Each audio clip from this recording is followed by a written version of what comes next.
Bien, jóvenes, tengan todos ustedes buenos días. Vamos a empezar la clase de hoy. A ver quién se ofrece para hacer la oración del día.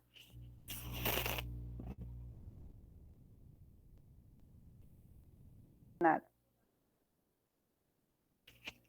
Solamente para recordar, acá tenemos la parte macroscópica de un riñón. Esta es la parte externa. Como vemos, algunas oportunidades se puede ver todavía persistencia de algunas divisiones que quedan de cuando éramos fetos, ¿verdad?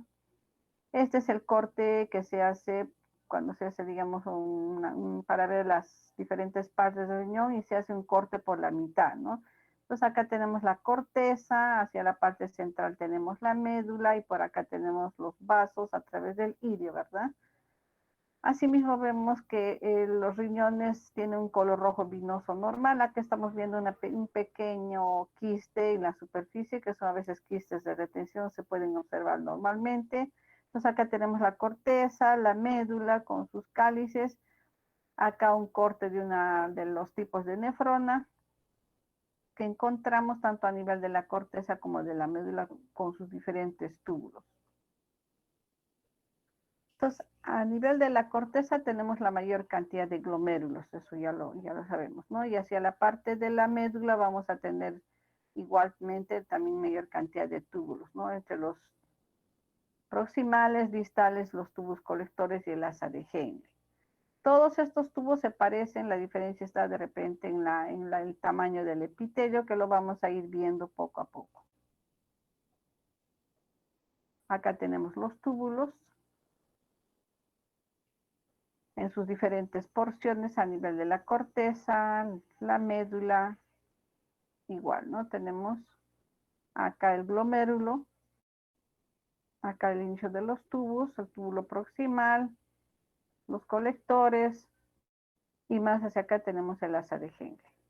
Entonces, como vemos, cada epitelio tiene, digamos, sus características, ¿no? Cuando estamos más o menos, cuando estamos en el túbulo proximal, vamos a ver que las células son un poco más altas, más glandulares y tienen una especie de cilios, ¿no? En cambio, cuando estamos más o menos en el asa de Henle, vamos a ver que el epitelio es más plano y los túbulos también son más pequeños, ¿no? En los distales vamos a ver que los túbulos también son más abiertos, su luz se ve más amplia y el epitelio es más cúbico. Acá tenemos una imagen, el túbulo contorneo proximal, como ven tiene una especie de cilios y los túbulos son un tanto colapsados, no tienen esa luz amplia, ¿no?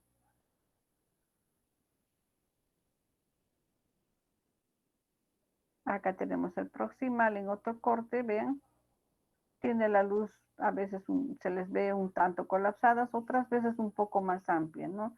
Incluso a veces la luz va a tener, digamos, ciertas formas abigarradas, pueden ser en forma de S, en forma de estrella, en forma de rombo, así se va a ver la luz de los túbulos proximales. Entonces, tiene un ribete en cepillo, que es digamos, unas acá como unos microcilios que se ven y que aparece como que se refuerza el borde, ¿no? Igual que en el intestino.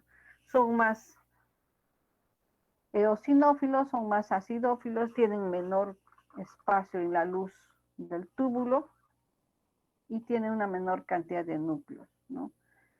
Siempre vamos a observar, o sea, a veces se logra ver más citoplasma y menor cantidad de núcleos, es otra característica, como acá aparece en la imagen. Acá tenemos el distal, acá tenemos mayor cantidad de núcleos, una luz más amplia y su citoplasma es más pálido, ¿no? En cambio, en el otro era más eosinófilo. Acá no hay ribete en cepillo, no se observa ese reforzamiento a nivel de las membranas. Su luz es casi circular, como lo que estamos viendo acá, y se observa mayor cantidad de núcleos. Acá tenemos el asa de Henle, como les decía, el epitelio es más plano, son asas más delgadas, menor diámetro y células más aplanadas. Entonces, una vez que hemos recordado, ya podemos empezar. Entonces, acá tenemos la estadística que saca Globocan. Vemos que el cáncer de riñón ocupa el 11º lugar. en el ranking de las neoplasias que se presentan. Tiene más o menos una incidencia de casos nuevos de 2030 por año. La cantidad de muertes que se tiene son más o menos 810. Y la prevalencia a los 5 años es más o menos de 15.95% por 100.000 habitantes. Acá tenemos la nueva clasificación que se tiene de lo que son los tumores renales, según la OMS en 2016. Ha hecho una nueva agrupación de las diferentes neoplasias en base a estudios de inmunohistoquímica y de patología molecular. Se han ido individualizando las diferentes neoplasias que las vemos acá. De todas ellas, la más frecuente es el carcinoma de células renales que vamos a ver ahora en la clase de hoy. Entonces, ¿cuáles son las localizaciones más frecuentes de los tumores renales? Si vamos, digamos, colocándonos en el esquema de los organismos o de las organelas del riñón, ¿no? Tenemos acá el glomérulo, tenemos la cápsula de Bowman, ahí vamos a tener otro tipo de patología y empezamos, ¿no? Como habíamos visto que son más frecuentes a nivel de los túbulos, este tipo de neoplasias, la vamos a ver, ¿no? Túbulo proximal y también vamos a tener a nivel de los colectores, ¿no? Ahora, ¿cuáles son sus variedades? El papilar lo vamos a tener acá a nivel del asa de Henle, de la rama descendente. Los cromófagos vamos a tener a nivel de los túbulos colectores. Y los oncocitomas también se pueden dar a nivel de los túbulos colectores, pero son neoplasias generalmente benignas, ¿no? Entonces, el carcinoma de células renales se define como un tumor sólido que se origina en los túbulos proximales y en los túbulos colectores, ¿no? Tiene una incidencia de más o menos entre 40 a 60 años. Puede incluso algunos estudios han demostrado una prevalencia un poco más amplia, de repente hasta más de los 70 años. La relación entre varón y mujer siempre es más frecuente en los varones y representa más o menos el 5% de todas las neoplasias malignas que se presentan en varones adultos y un 5% en mujeres también mayores. Este carcinoma de células renales va a representar más el 90% de las neoplasias renales y de estas el 85% corresponde a lo que son el carcinoma de células claras. El carcinoma cromófago se dice que es más frecuente en el sexo femenino y se presenta en menor proporción. Y vamos a ver también que los diferentes patrones que se presentan dentro del carcinoma de células renales tienen sus orígenes en modificaciones o alteraciones a nivel de los genes, ¿no? Acá tenemos los tipos de carcinoma de células renales. Tenemos el convencional en un 70-80%, el papilar de un 10 a 15%. Dentro del papilar vamos a tener a su vez dos tipos, ¿no? 1 y 2. Luego tenemos el patrón cromófago, el patrón que tiene de túbulos de los ductos colectores y el carcinoma renal medular. Acá tenemos el carcinoma de células claras. Aparecen como masas sólidas, heterogéneas. Vemos acá que tienen áreas quísticas, áreas de hemorragia, áreas mucinosas y necrosis también tiene. Entonces es un tumor heterogéneo, como están viendo acá con las áreas sólidas, hemorrágicas y que incluso pueden comprometer, sobrepasando el parénquima renal, pueden infiltrar la cápsula de Gerota, ¿no? Y tener grandes tamaños. Microscópicamente los vamos a ver, como su nombre lo dice, son células claras con un núcleo basófilo, ¿no? Atípico. Estos nidos o acinos de estas células claras están rodeadas por vasos de neoformación. Acá tenemos las mutaciones que se dan en los diferentes patrones. El patrón de células claras está más asociado a la mutación del gen de von Hippel-Lindau con un 75% y el locus que se altera es el 3p25, ¿no? Acá lo tenemos también para el papilar tipo 1, el CEMIT, papilar 2, FH, la fumarato hidratasa, el cromófago y el oncocitoma, ¿no? Ahora, ¿cuáles son los factores predisponentes para el desarrollo de este tipo de cáncer? ¿No? Generalmente se hace mención al tabaquismo, consumo excesivo de cigarro, a la obesidad, a pacientes que tienen cuadros de hipertensión y antecedentes familiares, parientes que hayan tenido esta neoplasia, ¿no? Otros factores que aún se hace mención, pero no están demostrados con trabajos científicos, se hace mención a la alimentación, a la ocupación, al uso de algunos AINES, también se hace mención a los cuadros de hepatitis viral, litiasis, que pueden ser factores predisponentes, pero que aún, como les vuelvo a repetir, no tienen, digamos, sustento científico, ¿no? Ahora, ¿cuál es, digamos, la tríada clásica con la que vienen estos pacientes, ¿no? Dolor a nivel lumbar, hacen cuadros de hematuria y puede ser palpable masas a nivel abdominal. Entonces, ahora no siempre también vamos a encontrar una masa, ¿no? Algunos pacientes vienen con problemas, digamos, de hematuria, debutan con hematuria, fiebre, malestar, y uno piensa que es a veces una infección urinaria, ¿no? Y nos encontramos con que junto con la hematuria vamos a encontrar ya células atípicas en el PAF de orina. Entonces esto ya nos llama a hacer otros estudios, a pedirle otros exámenes para poder corroborar, ¿no? Ahí ya le podemos pedir una ecografía abdominal, le podemos pedir una tomografía y una resonancia para descartar la presencia de la neoplasia, ¿no? Pero toda hematuria, acuérdense chicos, siempre debe hacernos sospechar que puede estar ocurriendo algo malo, ¿no? Sobre todo en personas mayores de 60 años. Ahora, aparte de eso, también algunos pacientes van a presentar dolor óseo a nivel lumbar o puede ser un dolor óseo en otras partes del cuerpo, ¿no? Pueden tener una sensación de debilidad, como que están perdiendo peso, o también pueden debutar con fracturas patológicas, ¿no? Esto sobre todo se ve a nivel de columna, porque la metástasis puede estar a nivel de columna, similar a lo que ocurre también en el cáncer de próstata, ¿no? Entonces, la clínica tenemos que es un dolor costovertebral, dolores óseos, masas palpables y hematuria, ¿no? Que se dice que es la tríada clásica. A esto se va a agregar, como les decía, pérdida de peso, malestar, fiebre de origen indeterminado, sin que haya un cuadro infeccioso asociado, ¿no? Pero también se pueden presentar síndromes paraneoplásicos, como por ejemplo tenemos policitemia, hipercalcemia, insuficiencia hepática, hipertensión, síndrome de Cushing, feminización o virilización. Asimismo podemos encontrar intensa eosinofilia en los hemogramas o algunas reacciones leucemoides, ¿no? A veces también pacientes debutan con síndrome nefrótico y pues que nos pueden hacer pensar también que puede estar desarrollando una amiloidosis. Asimismo, las metástasis pueden ser amplias y pueden también simular otra sintomatología, ¿no?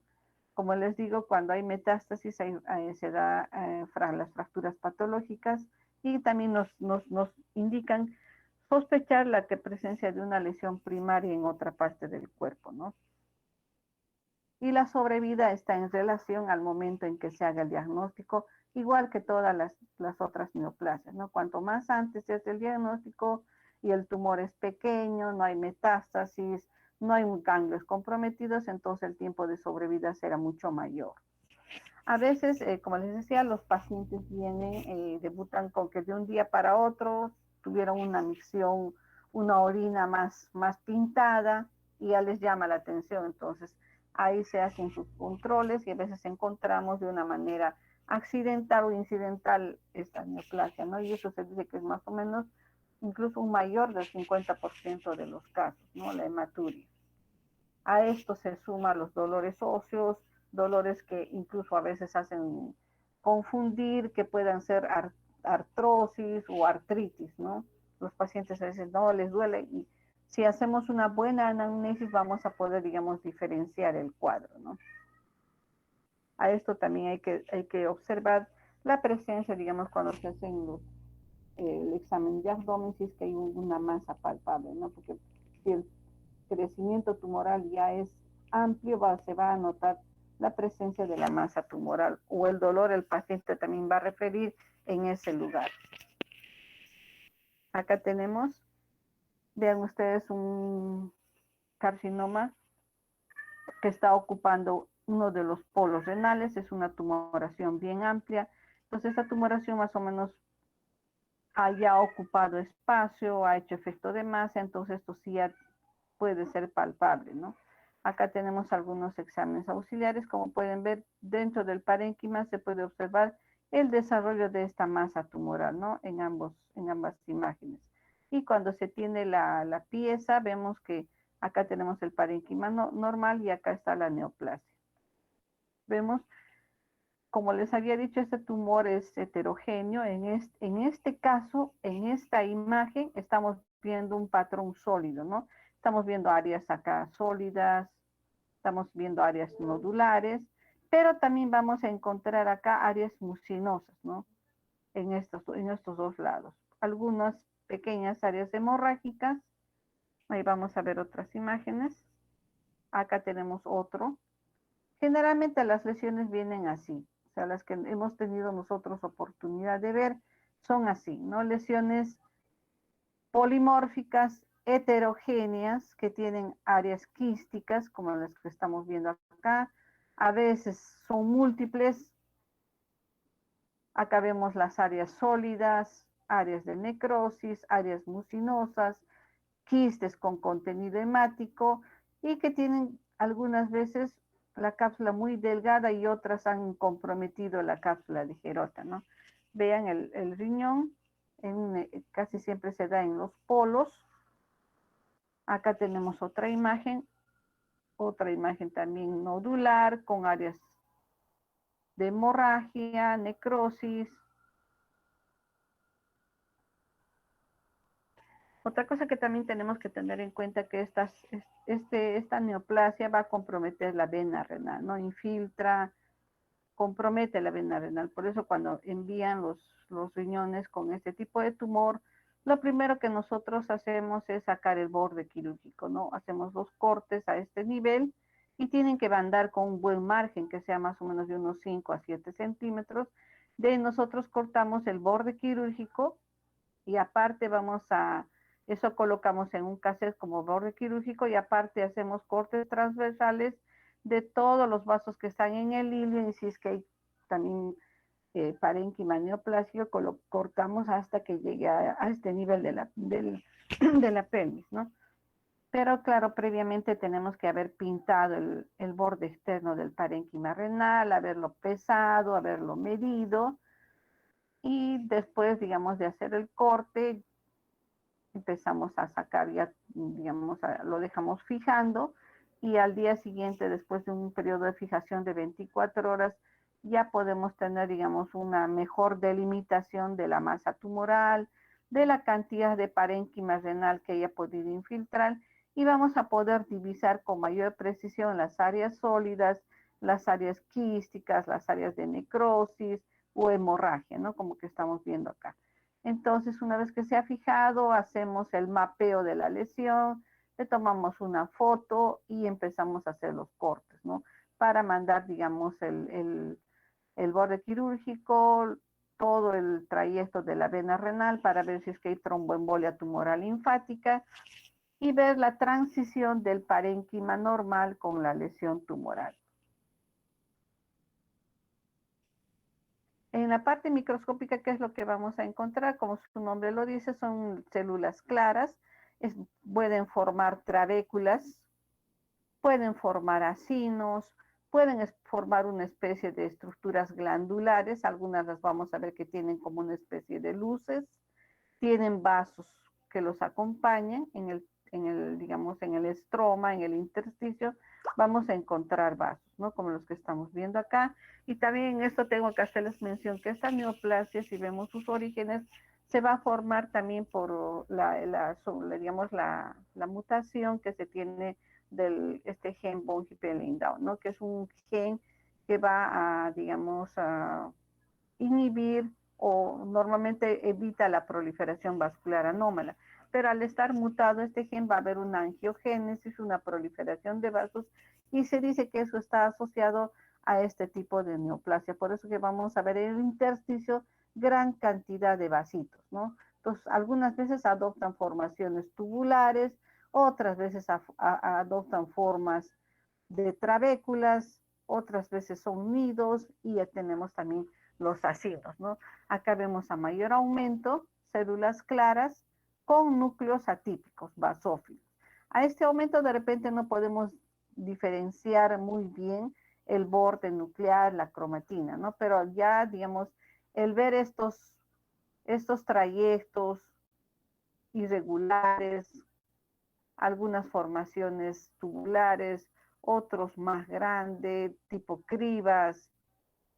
Esta irregularidad de formaciones acá de este patrón reniforme, acinar que estamos viendo con presencia de vasos en el estroma, ya nos hace pensar que esto no es, digamos, una arquitectura normal del riñón, ¿no? Sino acá algo está pasando, ¿no? Y le damos mayor aumento para poder, digamos, diferenciar. Efectivamente, acá tenemos a mayor aumento, vemos células claras y nos vamos a fijarnos al núcleo, ¿no? Núcleo de bordes irregulares, como lo que estamos viendo acá,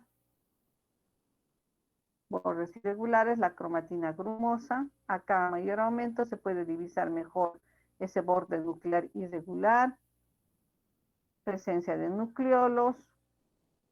Como ven, unos núcleos son más grandes que otros.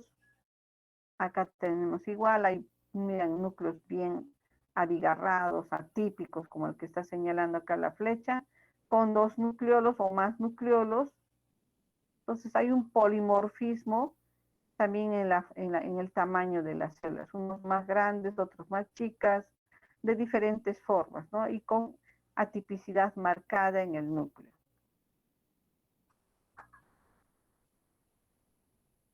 Acá tenemos el grado nuclear. Anteriormente se utilizaba el grado de Fuhrman, que también establecía 4 grados en base a las características del núcleo. Pero acá tenemos ya la nueva tabla que ha establecido la Organización Mundial de la Salud, y vemos que en el grado 1 vamos a encontrar nucleolos que están ausentes o que no se notan mucho, ¿no? Los núcleos son basófilos, eso aumenta de 100x. En el grado 2 ya vamos a ver ya que se esbozan los nucleolos eosinófilos. En el grado 3 vamos a ver ya el nucleolo muy prominente, bien visible. Y en el grado 4 vamos a ver ya el pleomorfismo, ¿no? Vean como lo que estamos viendo acá. Células bien, con núcleos bien abigarrados, múltiples nucleolos, unos más grandes, otros más pequeños, entonces la tipicidad también se incrementa, ¿no? Ahora tenemos acá también otras imágenes. Vean ahí la gran cantidad de vasos. Tenemos el grado 2, ya se van insinuando nucleolos. En el grado 3, en esta imagen se hace mucho más evidentes, ya nucleolos más prominentes, más deformes, unos más grandes, otros más chicos, con formas irregulares. Y en el grado 4 vamos a ver ya núcleos más hipercromáticos, también igualmente de diferente tamaño, y con nucleolos también prominentes, ¿no? Todos estos espacios claros que ustedes pueden divisar dentro de los núcleos son nucleolos también. No siempre los vamos a ver así, no más sino los más oscuros también aparecen como espacios claros. Ahora también tenemos que tener en cuenta que este carcinoma de células renales va a ser patrones, ¿no? Acá tenemos un patrón papilar. Puede ser también que en un mismo tumor vamos a encontrar diferentes patrones, ¿no? No siempre vamos a encontrar solo células claras. Podemos encontrar también estas formas que estamos viendo acá, formas papilares con su tallo fibrovascular, estroma, acá vemos fibroblastos y vasitos, y están tapizados por estas células, ¿no? Acá se las ve un tanto más eosinófilas, no tan claras, pero están también dentro de este grupo, ¿no? Como les ha dicho, el patrón papilar tiene a su vez dos tipos, ¿no? Tipo 1 y 2. Acá vean cómo forman esta especie de estructuras papilares dentro de otra papila. Acá tenemos el riñón, vean las tumoraciones. También son polimorfas, heterogéneas. Acá tenemos el tipo 1, tenemos papilas más compactas.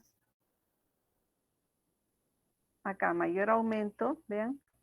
Irregularidades en el núcleo, hendiduras, núcleos prominentes, la cromatina también irregular, pero forman esta especie de papilas más compactas con núcleos atípicos. Este es el tipo 1 del patrón papilar. Acá tenemos el tipo 2, parénquima renal, lesión tumoral quística, con áreas sólidas, áreas de necrosis, y acá ya vemos, ¿no? Los patrones papilares acá son más compactos que en el anterior, más cohesivos, hay poco estroma entre ellos, y se ve como que es un patrón más difuso. Acá vemos igual,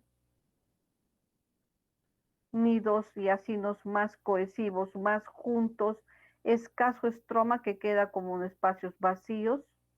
No vemos vasitos entre ellos, sino ya es un patrón más sólido, ¿no? Papilas más juntas, más unidas. Acá tenemos el otro patrón, el carcinoma cromófago. También otra lesión tumoral con áreas quísticas y áreas de necrosis y hemorragia. Incluso vean, está infiltrando la cápsula de Gerota.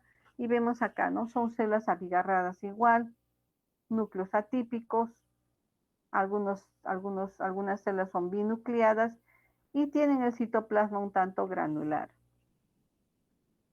Acá tenemos, vean otra imagen, nidos más sólidos, acá ya no se ve la formación de acinos, ni trabéculas, ni papilas, ¿no? Son un patrón más difuso, agrupamiento, mantos de células atípicas. Acá vemos un acúmulo de células también tumorales dentro de una luz. Vemos acá estos núcleos más hipercromáticos de bordes irregulares, núcleos prominentes. Acá a mayor aumento se puede divisar el polimorfismo de los núcleos, vean, irregulares, tienen formas fusiformes, alargadas, como también tienen formas esféricas, ¿no? Con deformidades a nivel de su borde nuclear. Vemos que algunas células tienen una especie de gránulos en el citoplasma y otras son células claras, ¿no? El otro patrón que encontramos es el carcinoma de los conductos colectores. Como vemos acá, son masas irregulares, con áreas de necrosis, hemorragia. También se le llama a este carcinoma de los conductos colectores como el carcinoma de células de los conductos de Bellini. Vemos acá estas formaciones, acá papilares, tienen estas papilas dentro de los ductos,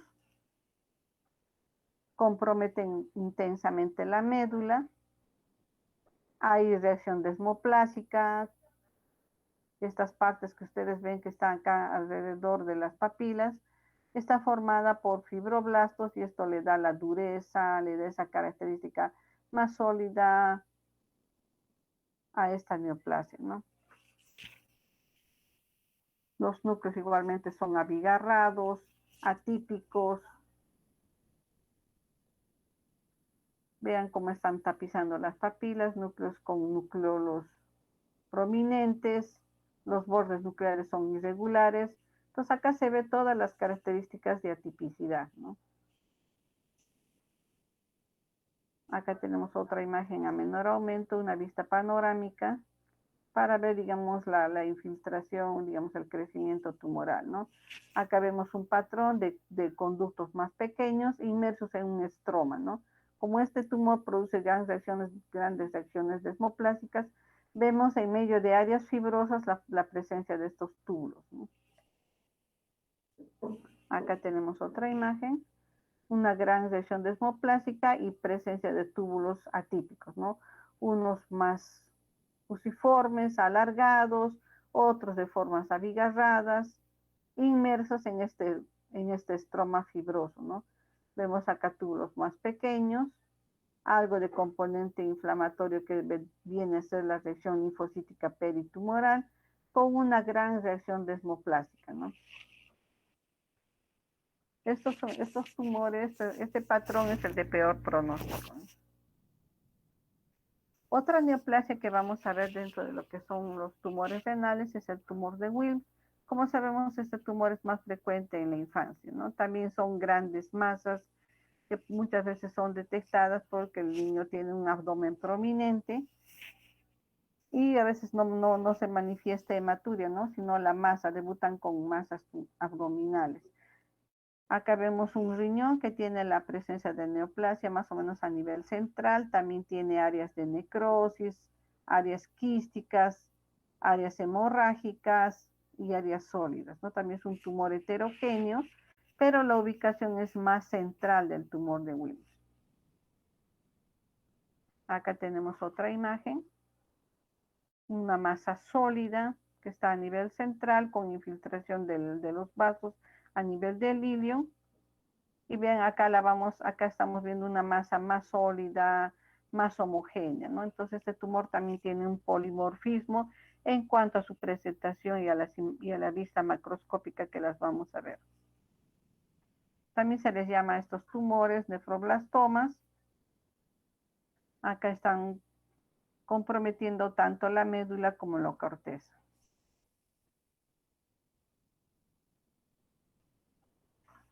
Como había dicho que este tumor es más frecuente en la infancia, los vamos a ver entre los 2 y los 5 años, ¿no?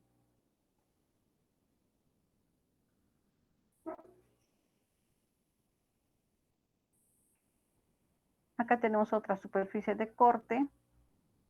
Acá vamos a ver más bien un área central quística con material mucinoso, tejido necrótico alrededor, formaciones nodulares, como las que estamos viendo acá. Acá tenemos parénquima aparentemente todavía conservado, una gran masa renal que más o menos ocupa casi el 80% del parénquima renal, ¿no? Entonces, ahora también nos fijamos cuando tenemos este aspecto medio blanco nacarado, un rosado parduzco, lo semejamos también al parénquima cerebral, ¿no? Entonces, ustedes van a escuchar también que a veces le llaman, tiene un aspecto cerebroide, ¿no? Y siempre que observamos este aspecto cerebroide, lo relacionamos con células embrionarias, células primitivas, ¿no? Y este tumor va a asemejar la nefrona primitiva, ¿no? De cuando, digamos, el feto se está formando. Por eso que presente en la microscopía vamos a observar algunas, el patrón de este tumor tiene, digamos, tres formas agrupa tres patrones, ¿no? El patrón del blastema, el patrón epitelial y el patrón estromal, ¿no? Entonces, esa combinación de células embrionarias primitivas también hace, digamos, que tenga estas características, ¿no?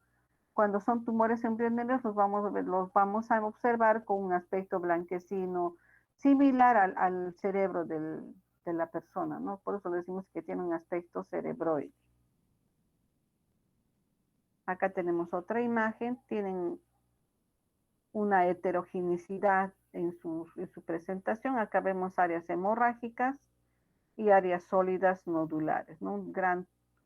Miren la cantidad de parénquima que queda, prácticamente este tumor es una masa gigante que ocupa el 95% del parénquima renal, ¿no? Tiene un aspecto carnoso, a veces nos da la impresión que esto fuese tejido muscular, rodeado por áreas necróticas y áreas de hemorragia, ¿no? Y la coloración también varía, no siempre vamos a observar esas áreas blanquecinas, por eso que estos tumores se les laminamos, ¿no? Cuando viene, pintamos el riñón, igual como más o menos se hacen todas las formaciones tumorales, pesamos el órgano, lo medimos, le pintamos las diferentes áreas, sacamos borde quirúrgico y luego hacemos las laminaciones, ¿no? Muchas veces en fresco los tumores son más friables, no se deja, digamos, hacer los cortes más finos, los dejamos fijando en el plazo de 24 horas, ya podemos divisar y podemos individualizar las diferentes áreas para poder describir, ¿no? Y también ver lugares de donde se tiene que hacer, de dónde se va a tomar los cortes. Y otra cosa que también debemos tener en cuenta que las neoplasias cuanto más agresivas, cuanto más, digamos, avanzadas están, van a tener más áreas de necrosis y hemorragia, ¿no? Como acá estamos viendo también otro parénquima ya fijado. Vean, ha tomado otro aspecto el parénquima tumoral.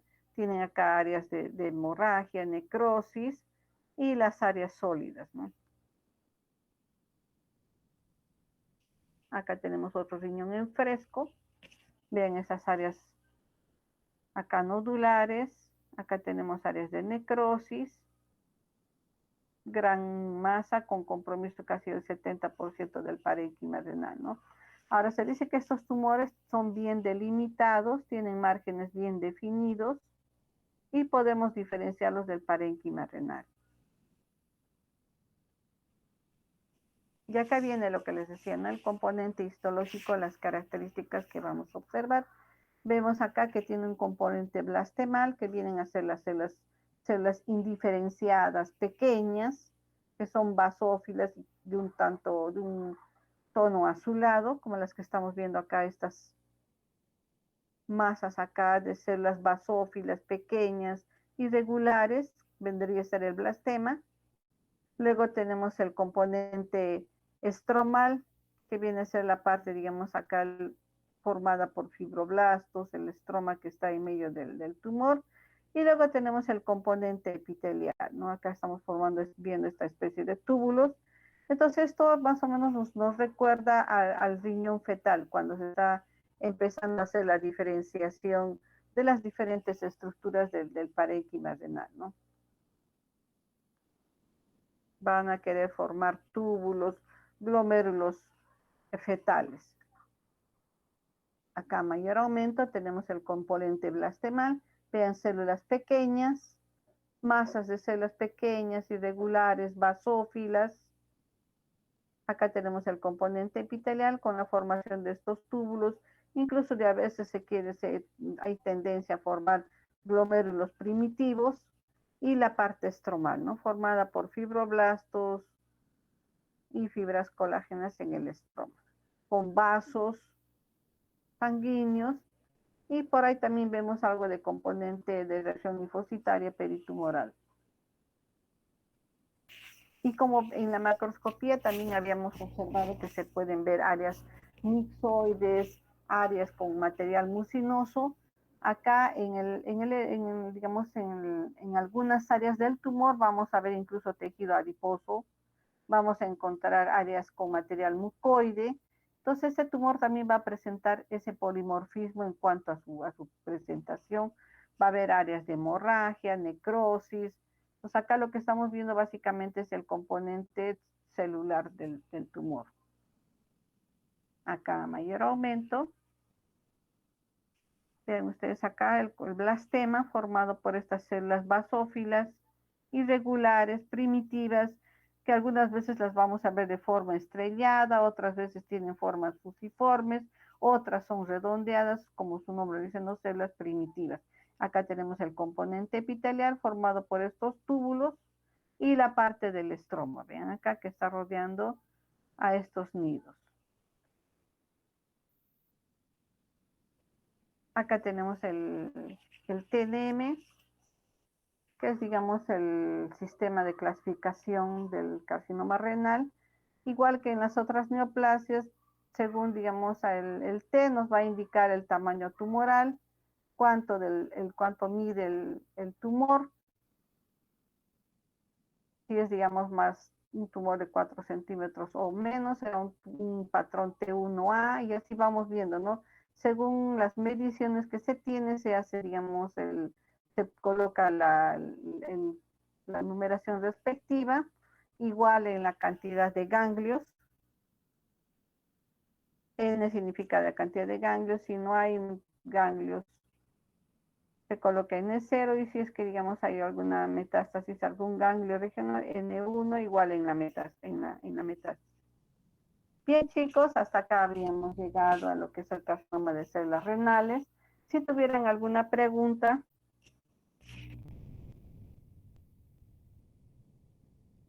Para mí quedó todo claro, doutora. Ya. Entonces, un segundito, chicos, voy a colocarles el post-test para que lo puedan rendir, ¿ya?